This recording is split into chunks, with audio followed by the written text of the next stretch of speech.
What's up? It's your boy. I'm back with another video. This ain't a good one for you, but we're gonna get right into it. So recently, you seen I had my trucks over there that I had to move them. I was getting towed, and they were gonna tow them. So I said, well, let me go start them, buy some batteries, get things going, move the trucks, move the trailer, and still kind of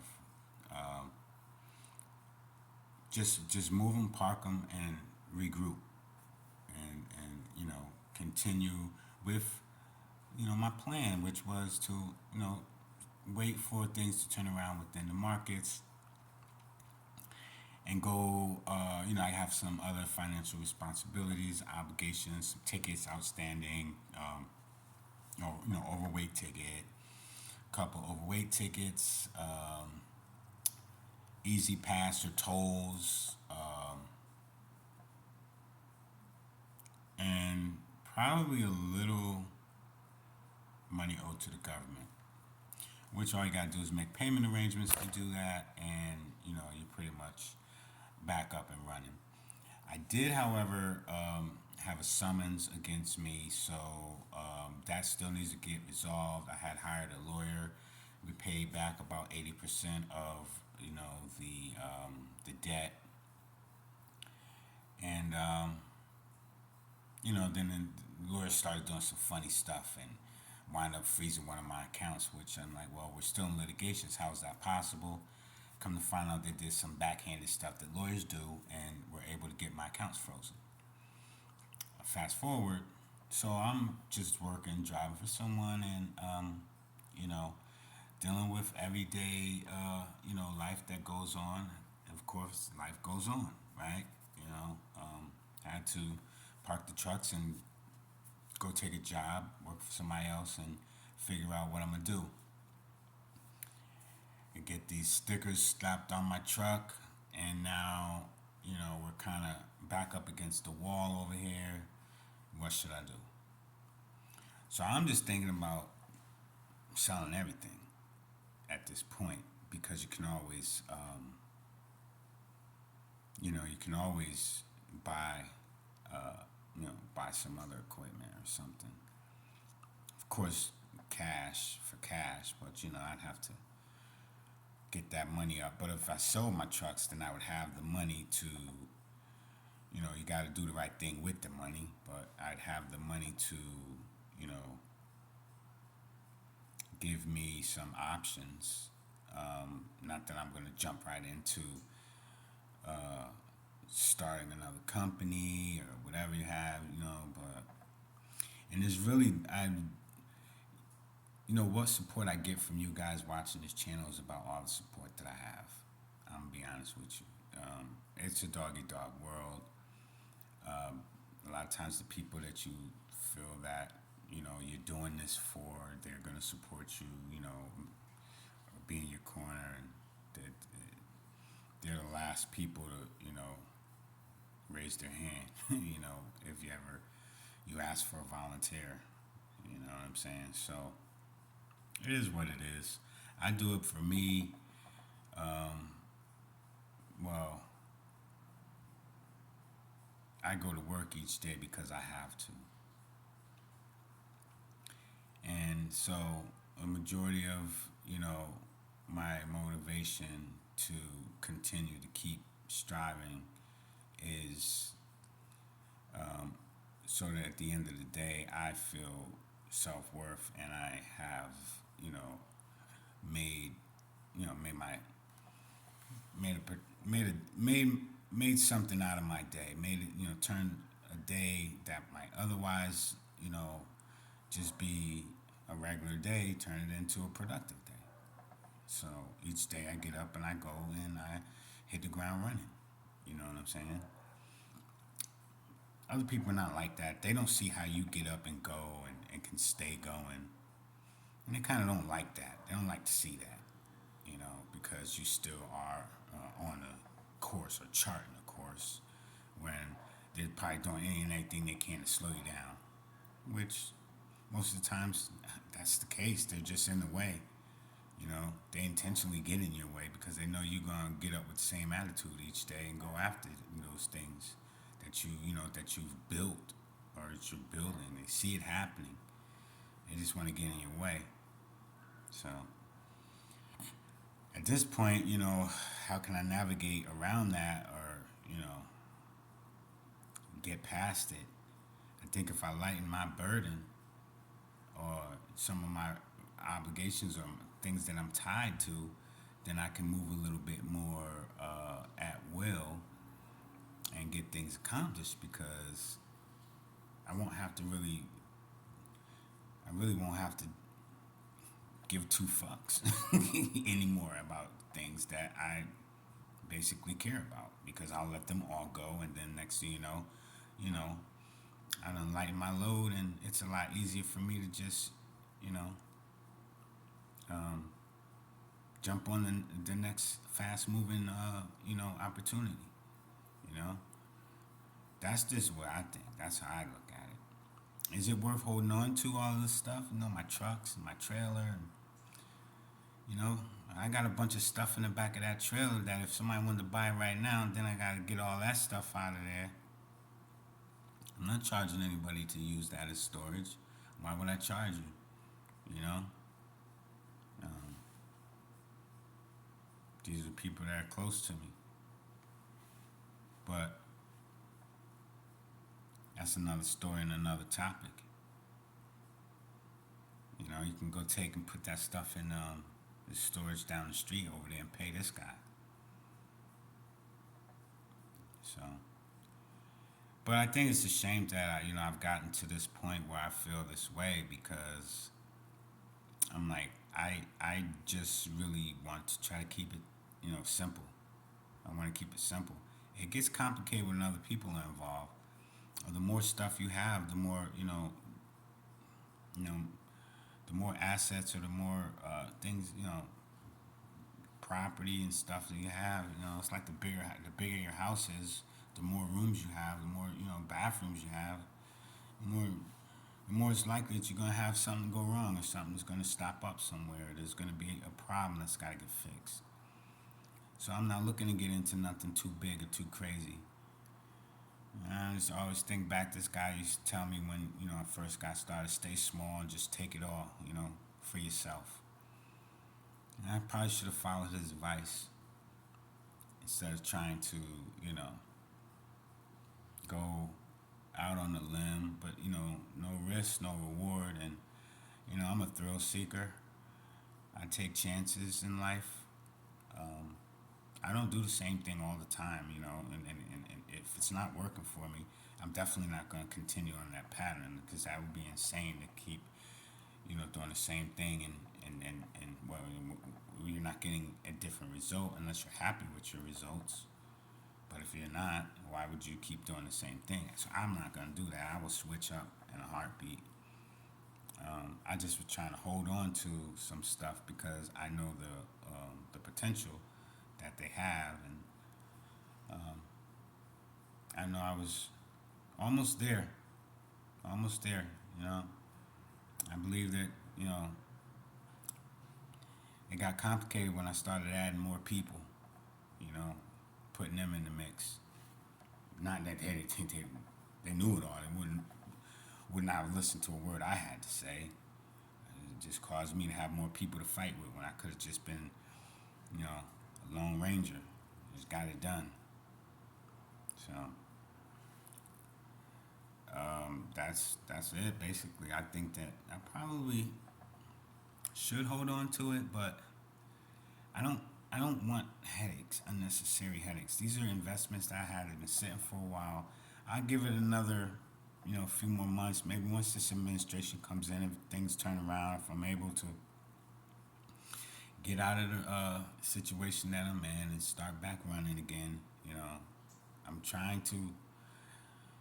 uh, trying to get it to where I can do it. I know I can do it. It's not a question. I think I probably would be better starting all over.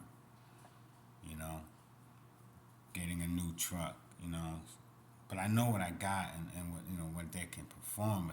But I'm still not really happy with those trucks because I think that, for one, they don't have a sleeper cab. It's a day cab. Two, they're single axle. So I'm kind of limited to what I can do, and then just going long haul in those trucks is not it's not doable.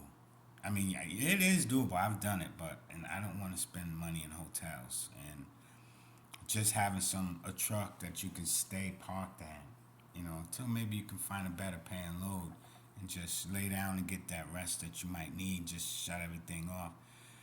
It seems like a not that it seems like a better route to take.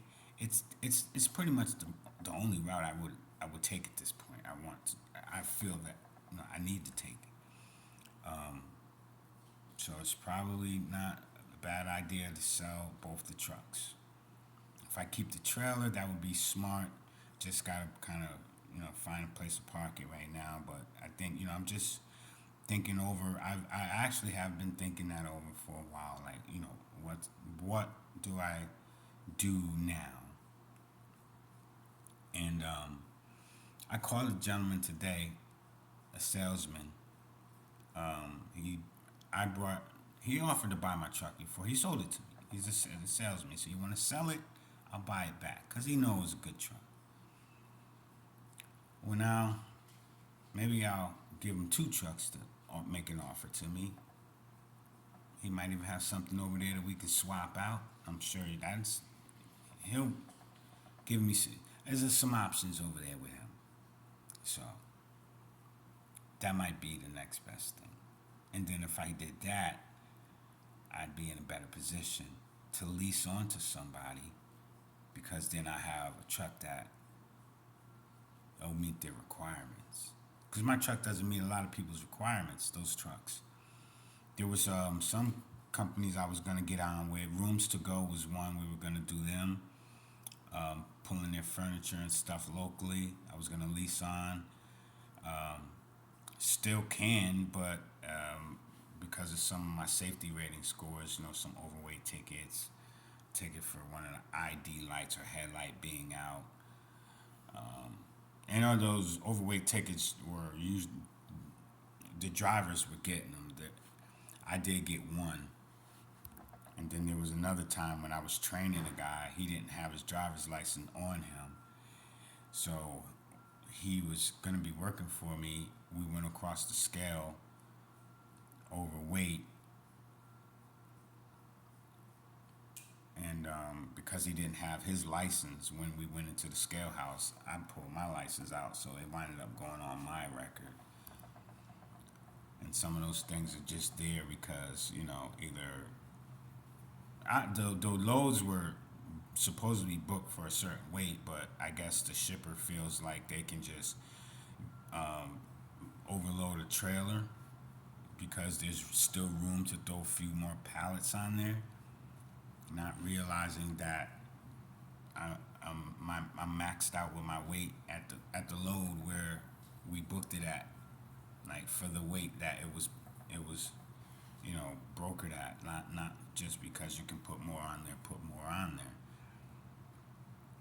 So there's just so much that has happened that it's kind of caused some delays for me going forward. But I don't, they're not big deals. I mean, start over, and I kind of like a fresh start. Um, there's less, well, how would I say? There's less things to have to reconsider, or or things that you got to take into consideration. Because I like a cut and dry plan of attack. So if I'm starting from scratch, that's just what it is. Like A, and then once we got A, we move to B. Once we got B, then we move to C, and it's just cut and dry. So there is that growth without any question, because Everything that needs to be done to get to B has already been done. So now we have arrived at B.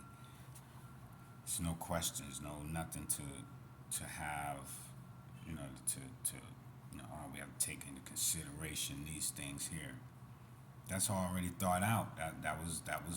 That's how we got to Plan B, and by executing what Plan A was to the fullest. you know, Over and beyond what was expected. Like we're just gonna overachieve at stage A, and then at stage B we're gonna do the same thing, overachieve. That's what I mean. Like I'll follow that same process, whether I'm starting all over or whatever I'm doing, because I know that the results that I'll get, I'll be happy with. I'm not gonna, be doing the same old failing tactics, but I'm gonna expect a different result. That would just be crazy to do. So that's why I'm thinking about trying to do something else here. Like maybe it might be just a better, a whole better avenue. Minimizing some of my, my obligations and my responsibilities, and then start out with another plan. But I'm thinking, if I scratch it,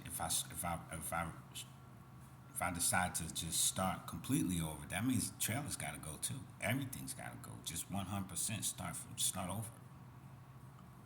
You know, and just be confident that we'll get it all back.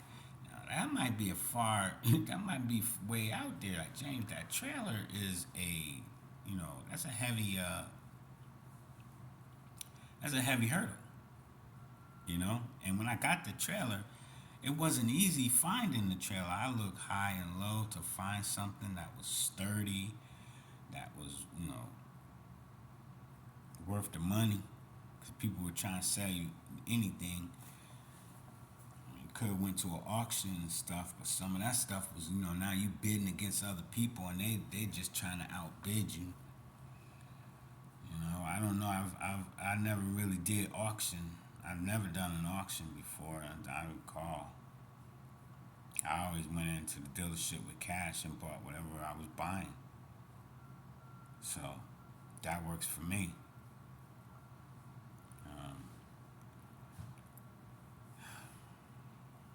I don't know. So that was just all I wanted to come up here and say, just kind of looking at it now, like, I got a lot of things just kind of going on in my head, thinking about this and that, and I have another situation that just kind of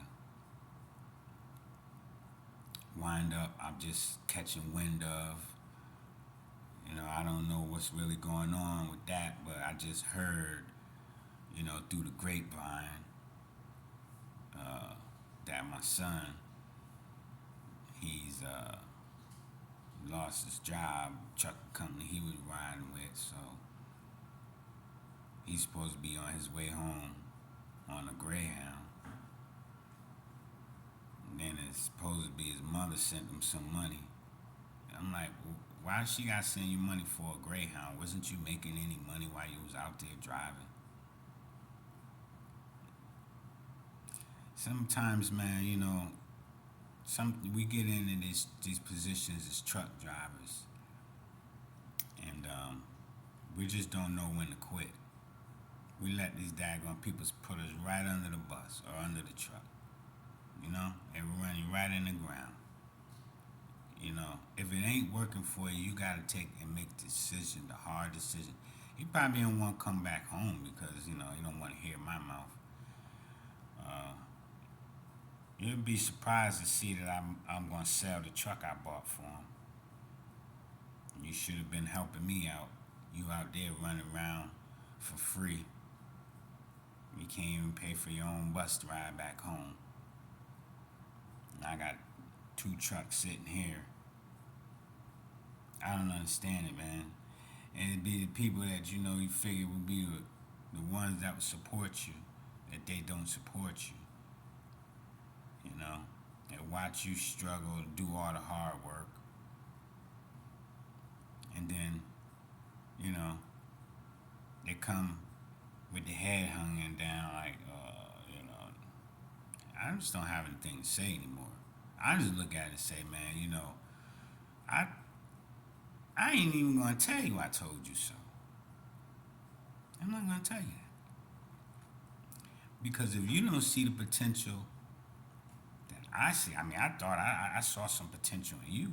I didn't know you were gonna go out there and let them take advantage of you because they see the potential in you too. But you rather, you know, sign up, volunteer for these guys, and you won't do it for me. Like that doesn't make sense. All this money I spent. So now, not trying to get back at nobody or anything. I got my youngest son. My youngest son. He's talking about he want to get his license. He wants to drive for me. I'm like, man, I don't think that I want to even. That's why I really want to get out of this. Y'all got to find something else to do. You're not going to drive me crazy because y'all already driving me crazy right now. You're not going to get in that truck, my truck, and think you're going to have that same attitude. That's why I'm at a point where I just want to just get rid of this stuff and maybe find something else. Like they probably, you don't have to. I tell my sons, you don't have to drive trucks because I drove trucks. You don't have to be in these line of work because oh, this thing you gotta be you have to be very responsible. You're playing with your life. You're playing with your life. And my oldest son, when me and him was on the road together, these young boys gotta grow. He's still in his 20, about 26, 27 now. About to turn, I think it'll be 28 this next month. It'll be 28. He still ain't got it together, man. Still. And, he should just be, well, he should just pump his brakes and slow down and take a look at, everything and stuff and make some real decisions and stick to them, man, because, it can all be gone tomorrow. It can, for the right price, it can all be gone tomorrow. And then on the flip side, sometimes it's just not even worth it, man. The money it ain't worth it.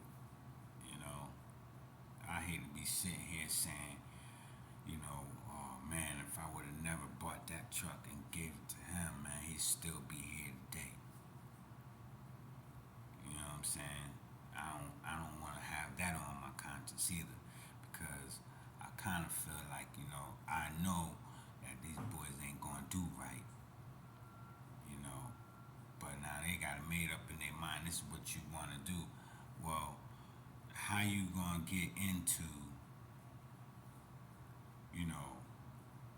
the kind of work that I do, but you don't want to listen to me? You're gonna go somewhere else and let somebody else show you what I could have showed you, but they're gonna charge you, so they're gonna make sure that they don't pay you.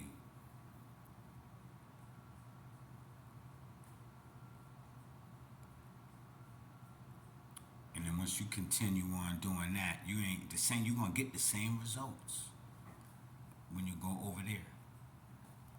When you go over there, you're gonna get the same results over there. You'll learn something here. I guess, it doesn't look as valuable to you, while you got options, right? But then when you run out of your options, now everything looks so valuable to you. You know what I'm saying? But it can all be going tomorrow, for the right price, like I said, man. I ain't got no problem. I ain't got no problem putting money back in my pocket and taking care of me first. I'm getting older. You know, I want to start doing the things that I like. Yeah, I like trucking, but it's difficult to be a truck driver, whether you're a company driver or you own a truck. It's just difficult these days, man. You got too much going on out here, man. You got super truckers, you know. Of course, the four wheelers are still out there cutting everybody off. You know, the weather might go bad, which it probably will in a couple months for somebody. Yeah, they changing the laws and the regulations for everything. You know how much you probably can and can't be loaded with. Stupid stuff. So I don't know, man. I just gotta try and figure something out. I pray about it. I'm pretty sure God got a plan for me. I don't know what it is, but I'm just out here trying to handle my business. That's my man D1. So, but these boys gonna have to figure it out themselves. I bet you when hey Dad, what you do with the truck? You sold the trucks in the trailer, Dad? I'm like, why? No, I'm just saying. Just saying what? I don't want to hear what you got to say.